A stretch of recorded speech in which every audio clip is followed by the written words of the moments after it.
There's a well-known verse in the Bible found in Jeremiah 29:11, and it says, "For I know the plans I have for you, declares the Lord. Plans to prosper you and not to harm you.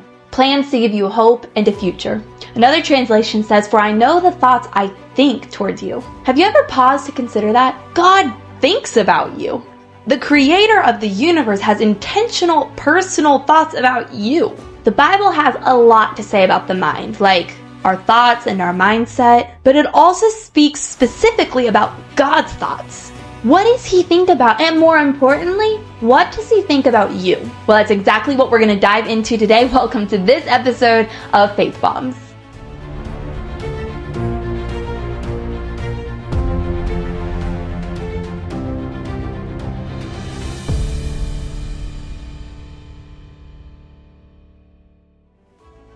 I want you to look at a few verses with me. The first one is Isaiah 55:8-9. "For my thoughts are not your thoughts, neither are your ways my ways, declares the Lord. For as the heavens are higher than the earth, so are my ways higher than your ways, and my thoughts than your thoughts." Psalm 139:17-18. "How precious to me are your thoughts, O God! How vast is the sum of them! If I would count them, they are more than the sand." And Psalm 40:5, "You have multiplied, O Lord my God, your wondrous deeds and your thoughts towards us. None can compare with you. I will proclaim and tell of them, yet they are more than can be told." Now I want you to take a moment to write those verses down and to read them again. God's heart is so much bigger than you can even imagine. He knew you before you were born, and he even knows how many hairs are on your head. You're not just some random thought in God's mind. You matter to him. When you really begin to understand that, you will stop trying to get God's attention through your prayers. Instead, you'll start praying from a place already knowing that he sees you, he loves you, and he's thinking about you all the time. So much so that his thoughts about you are more than every grain of sand. God has good plans for you.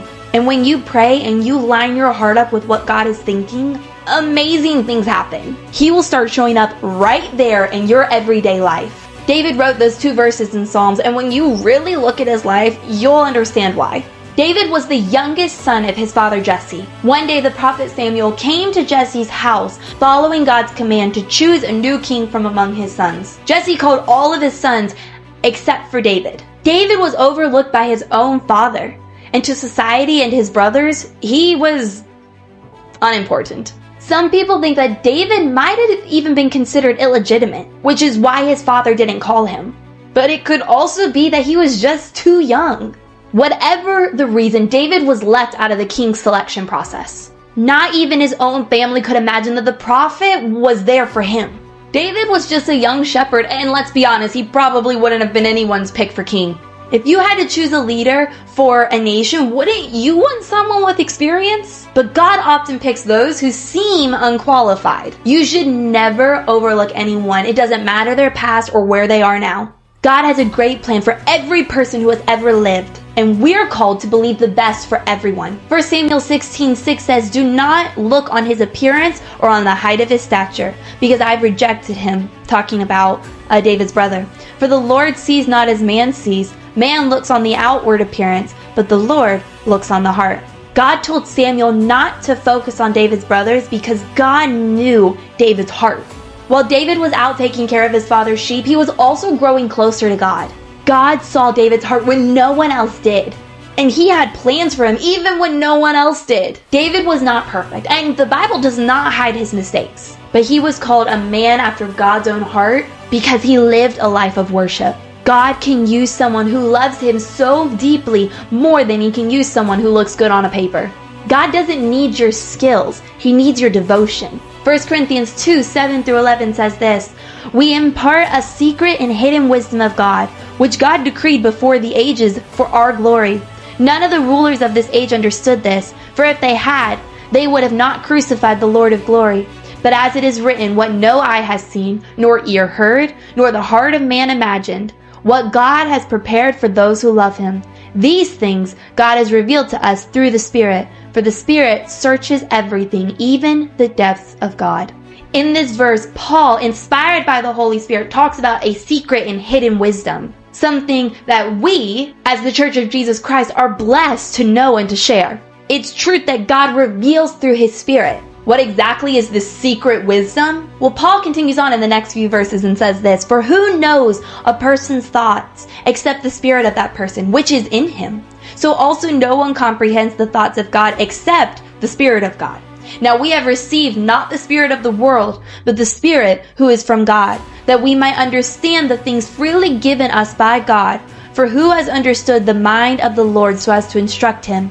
But we have the mind of Christ." Who knows a person's thoughts except that person? No one. In the same way, only the Holy Spirit knows the thoughts of God. But Paul teaches that through the Holy Spirit, you can understand and even share God's thoughts. Because of the Holy Spirit, you have the mind of Christ. Now, living with a renewed mind doesn't mean you're changing your own thoughts. It means you're allowing your thoughts to be aligned with God's thoughts. The Holy Spirit living inside of you will reveal God's thoughts and plans if you will allow Him.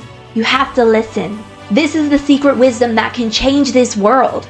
It's God's heart made known to you. He wants you to understand His heart and His mind so much that He sent Jesus to die for you. Jesus tore the veil so that you can become that holy place where God can dwell inside of you. So today I challenge you to sit down and remember that God's thoughts for you are more numerous than the sand. He gave everything so that you can know His thoughts and His heart, both for you and for the whole world around you. And don't forget to join me on my next episode, which is for the distracted, the busy, or the weary. Does that sound like you? Maybe it's time you find peace at the feet of Jesus. We'll talk about how to do just that in the next episode. I'll see you then. I want to thank you for joining me today on this episode of Faith Bombs. If this message encouraged you, don't forget to like, comment, and share. Be sure to subscribe for more faith-filled content, and I'll see you next time.